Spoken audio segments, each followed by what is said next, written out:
my Capricorn, and welcome to your day. Thank you so much again for joining me. So last but not least, you're the last sign to get the full moon reading, the first full moon reading of 2021. So as the sign was becoming, or as the moon was becoming full, it was transitioning into Cancer. Thursday is the last day that the moon will completely be in Cancer. Friday, January 29th, the moon will then have transitioned into Leo. Some people are even saying it's a Leo full moon, but technically it's going down. Technically, when it enters into Leo, it's going to be at less than 100% peak. Just depends on what calendars and what websites and what people you're talking about all that stuff. I personally follow, I think it's called sky.com, theskylive.com. It's what astronomers use to plot their telescopes. I feel like that's very accurate. I also use Skylight app on my phone. I love that app. It's amazing. I love to use it in the woods when I'm camping. So anyway, that's where I always get my information from, is from actual astronomer websites and apps. A lot of people, I think, like to keep it simple in the same way that they say that, Scorpio, some people say that Scorpio is, there's 13 signs and all yada yada. I am not going to get into any of that. I have a lot of opinions about things like that, none of them what you would think. But I do think that it is important to understand the reality of how things are, to give you a better insight into why the signs are the way they are, and why you feel the way you feel, and why sometimes things don't resonate with you the way that you might feel like they should. Like, for instance, I could have been telling you for the last 2 days that you were going to feel very nurturing and loving because of Cancer, but not every energy works exactly that way. There's different types of energy, and there's different types of gravitational pulls towards different energies.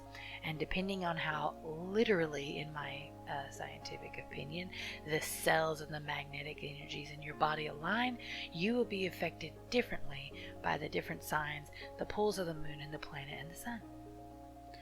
So, all that, blah, blah, blah, blah. I will definitely have much, much more lengthy videos on my main channel about that coming up in the year. But really, I'm just saying that the moon is actually in the middle. Right now, the moon is transitioning out of Cancer and into Leo. So there is a really good chance that you're going to be feeling both vibes or mixed vibes, or the energies that those vibes can kind of like a wave crashing on shore, but in this case it's more like a water spilling over the edge of a fire pit, because water and fire sign. But yeah, so the moon, beautiful transitions. So also dealing with the moon is the moon reading, and the moon reading that I have for you today is quite beautiful in my opinion. I wanted to make sure everybody got one. I might even do these once a month because they are just so beautiful. These readings are all about the energies that you are currently giving off, the things that currently bring you joy, the things that you do that bring others joy, and hidden potentials that you have right now that you are currently unaware of. So this entire time that I have been chit-chatting with you, I have been shuffling your cards. One day I'm going to have video and you'll be able to see this for yourself. But I've been shuffling your cards, trying to let the energies of your sign, my Capricorn, just flood over the cards with my fingers and my words and my energy. And now I have drawn them and laid them out, and we are ready to discuss them. How beautiful is that? We've come full circle. So, your first card, my Capricorn, is the card of what brings you joy. And this is the card of getting satisfaction from accomplishments. You get a lot of emotional satisfaction from being appreciated and being accomplished in your material realm. So the things that you work hard on, you just love completing them. You love being acknowledged for completing them, whether by yourself or others. This is a sign of also getting to, I guess completion is the right word, but like foundational beginning or ending of energies. This is your unconscious working with you and through you to help you emotionally, like it's kind of a difficult thing to say, but you're just emotionally experiencing internal exhilaration, is that the right word, for your physical accomplishments. Which it does make sense, because if you think about the way energies work, water and earth are the most in tune with each other.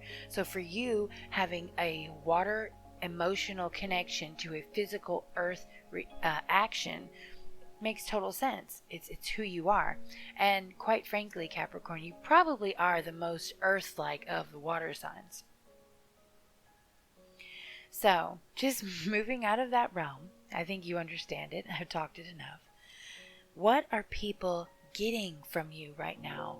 What are you bringing to the table, to the world, and to others as a whole when they are around you and with you? Now, I like to explain these things in detail because, ironically, a lot of the cards that we've received over the last 2 days have been very what you would consider positive based cards, but there are some that have come up that have been a little bit negative. In this case, yours could be perceived as a negative card. This is the Nine of Swords. Some people see it as like a bad thing, but the nines are not bad. Again, like I said on the last card, which was the Nine of Cups, which, by the way, you just got 2 nines. It'd be crazy if the third one was a 9. But the nines are a foundational card. They are a solid laying the works of life card. They are everything, the culmination of experiences kind of card. And this is mental. In some regards, this card can deal with like anxiety and fear and maybe even dwelling on the past. But that is not what this card is about. This card, this position of this card is about what you can bring to others, the gifts you give others. You are giving others a mental outlet. That is absolutely what this represents. You being able to allow others to think with you and through you about their problems. It's almost like a psychology kind of thing.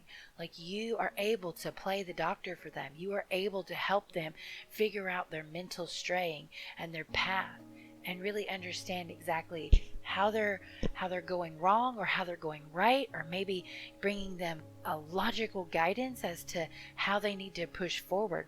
This isn't emotional. You are not helping them to not be sad. You are not helping them with their anger. You are helping them to think through reality, to think through the A, B, C, D, 1 plus 2 plus 3 parts of life. In Capricorn, we all know you're a very logical sign, so it only made sense that you be able to help people with logic. And again, I totally did not, preordain any of this, so this is just what the energies in my home and in my life are wanting me to tell you today. So for your final card, it's not a 9, it's a 7, but it is a different energy. It is passion, it is wands. So what this card represents is a hidden potential. And for you, what this hidden potential means is that you are currently in a position to stand your ground. You are currently able to withstand struggle. You are going to be able to just defend yourself and others and have victory. I can't even speak. Have a victorious outcome. The sevens, innately describe victory. They are desire and love based, ruled by Venus. They're about what we want, what you want, what your family wants, what your friends want, what the people that you come in contact with. You are there to help push that into reality. You have this energy about you where you will be able to keep focusing on the goal even when others lose hope or sight. That's part of what the mental card is, I do believe here. So just to do a recap, what brings you joy is bringing physical things to completion. You get real a happiness, and you're able to appreciate when you are appreciated and accomplished. That is important to you. What you bring others is logic, foundational root of all of life's accumulated activities, knowledge. You're able to see all of the picture logically. You can say, you did this and this and this happened and this happened, and therefore here is where we are. You bring it all together at a very rudimentary level. And your hidden potential currently is being able to withstand a fight, being able to stand up with passion for what you know to be what your desires are. A desire to accomplish for yourself and to help others accomplish for themselves. It's really a great story. And once again, if you've listened to any of the others, I'll just say it again. This really does define a Capricorn.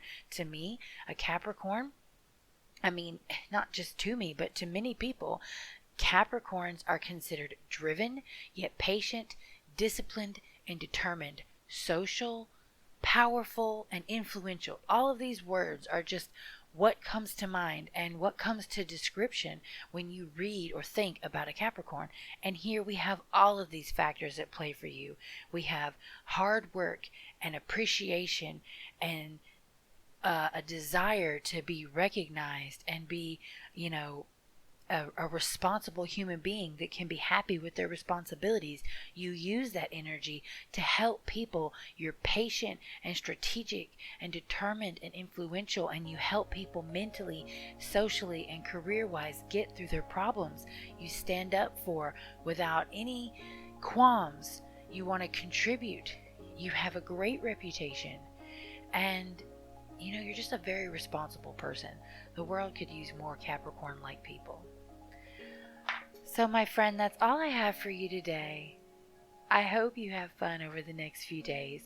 Don't forget, I know many of you did not watch the video because I know how many people did.